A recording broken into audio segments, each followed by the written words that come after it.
مسلمانوں کو ایک مسلک سے دوسرے مسلک کی جو نفرت ہے اس کا کچھ اندازہ ہم اس واقعے سے لگا سکتے ہیں کہ مولانا ارشاد الحق عصری فیصل آباد سے تعلق رکھتے ہیں۔ وہ راوی ہیں کہ ضلع رحیم یار خان کے قصبے میں ایک سینما ہال چلتا تھا۔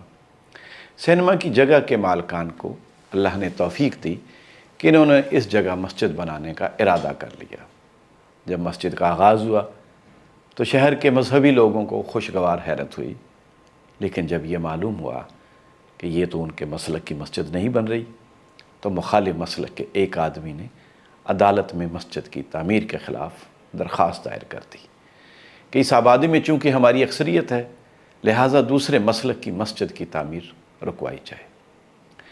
ایسے ہی پتوں کی شہر میں ایک سکول ٹیچر نے ہمیں 25-30 سال قبل اپنی ذاتی جیب سے زمین خرید کر اپنے محلے میں مسجد کا آغاز کیا۔ محلہ مذکور میں اب بھی دور دور تک کوئی مسجد نہیں ہے، لیکن مخالف مسلک کے افراد نے مسجد کی تعمیر رکوانے کے لیے مقدمہ دائر کیا جو کئی سال تک چلتا رہا اور مسجد کی تعمیر رکی رہی۔ بالآخر مسجد کی تعمیر کے حق میں فیصلہ ہوا۔ یہ ہے وہ حقیقی فرقہ پرستی جس کے نزدیک سینما بننے پر کوئی اعتراض نہیں، لیکن اگر مسجد تعمیر ہو تو بجائے اس پر خوش ہونے کے دل محض اس لیے تنگ ہو جاتے ہیں کہ وہ دوسرے مسلک کی مسجد ہے۔ کیا مسجد سینما سے بھی بری چیز ہے؟ اہل ایمان کی تعریف تو یہ فرمائی گئی ہے کہ انما یامر مساجد اللہ من آمن باللہ، بے شک اللہ تعالیٰ کی مساجد تو وہی تعمیر کرتے ہیں جو اللہ پر ایمان رکھتے ہیں۔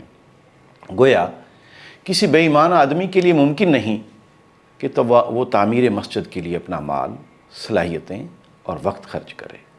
یہاں پہنچ کر ہم اپنے مخالف فرقے کی مسجد کو بڑی آسانی سے مسجد ضرار قرار دے دیتے ہیں کہ یہ منافقین کی مسجد ہے جو مسلمانوں کو نقصان پہنچانے کے لیے بنائی گئی ہے۔ چونکہ حضور کو مسجد ضرار گرانے کا قرآن میں حکم ہے لہٰذا یہی فریضہ ہم ادا کرنے کے لیے اٹھ کھڑے ہوئے ہیں۔ ہر کوئی ایسی دلیل اپنے مخالف پر آسانی سے چسپاں کر دیتا ہے، یہ دیکھے بغیر کہ ہم دلوں کا حال جاننے والے نہیں کہ کون منافق ہے اور کون سچا مسلمان۔ یہ صرف حضور صلی اللہ علیہ وسلم ہی کا مقام تھا اور ان پر وحی نازل ہوتی تھی۔ پھر مسجد گرانے کا یہ عمل آپ نے مسلمانوں کے رہبر و رہنما اور حکمران ہونے کی حیثیت سے کیا۔ اگر ہر شخص کو یہ اختیار دے دیا جائے تو ہر ایک مسجد ہی مسجد ضرار قرار پائے گی۔ تیسرے یہ کہ ملت اسلامیہ کی پوری تاریخ اور فقہاء کی علمی روایت میں کسی بھی مسجد کو اس بنیاد پر گرانے کی کوئی مثال نہیں ملتی۔ اگر کسی نے ایسا فعل کیا ہے تو اسے اہل علم نے غلط قرار دیا ہے۔